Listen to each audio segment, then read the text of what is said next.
Hi guys, and welcome to my channel. It is Karen here with you today. Today I'm going to share with you a collage that I have created in my small dilutions journal. And I'm starting off with some old book paper. Well, some of it's actually not that old and some of it really is. So I've got a book that I bought at a secondhand shop. It's actually Charlotte's Web. So I've ripped a few pages out of that and I've stuck those in. I've also got some old organ sheet music that I bought in an antique shop for like $2. So I've got that, and I've also got, I don't know where it come from, but it's like a physics book, and that's the darker brown paper. So that one must be really old for the paper to be that discolored. Anyway, so I'm just ripping little bits of the book paper and sticking it down into my journal with some Liquitex gel medium. So now I have a new stencil here from PaperArtsy, and I've got some Atelier acrylic paint in I think it's Brilliant Purple. I think that's what it's called.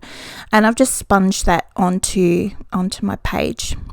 So now I've got out my Prima watercolors. I've taken all of my Prima watercolors out of their little pans and put them into one big one. If you want to know how to do that, you need to go see Kate Palmer's video. I'll put a link in the description box, and you can see how I did that. So I've just put the watercolor onto my page. So now I have some Seth Apter ice packets and my palette knife, and I'm just gonna smoosh some of those colors onto my page. I do need to get it a little bit dry in between before putting the next color on, otherwise all the colors kind of mix in together and it looks a little bit messy. So I have dried it a little bit in between. So now I have some Tim Holtz stamps that I'm just stamping in the background there. A leafy one, which is really cool. I really liked how that one turned out onto the page. It looked really pretty.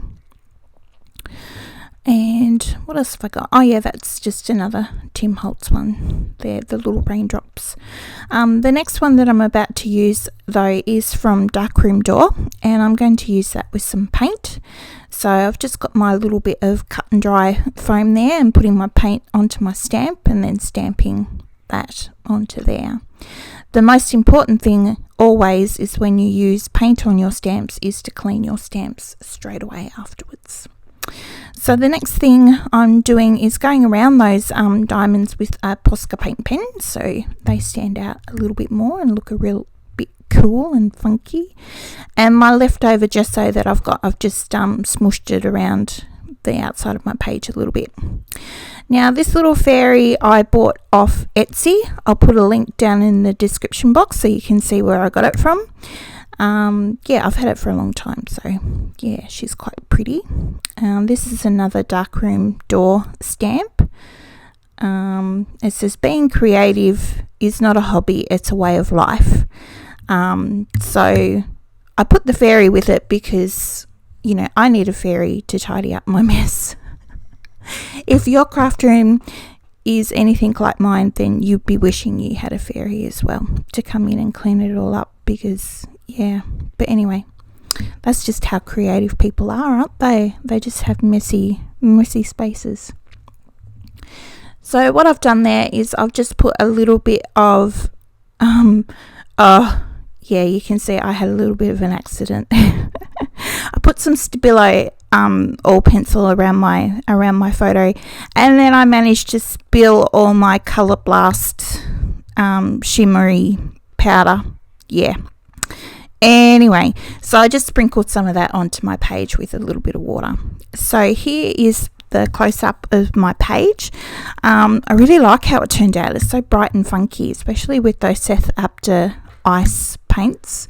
I got those at Crazy Cats, and there's a link to her shop in the description down below as well. So if you wanted to get some of those, that's where I got mine from. Okay, so I hope I have inspired you to get a little bit creative and a little bit crafty, and until next time, see you later.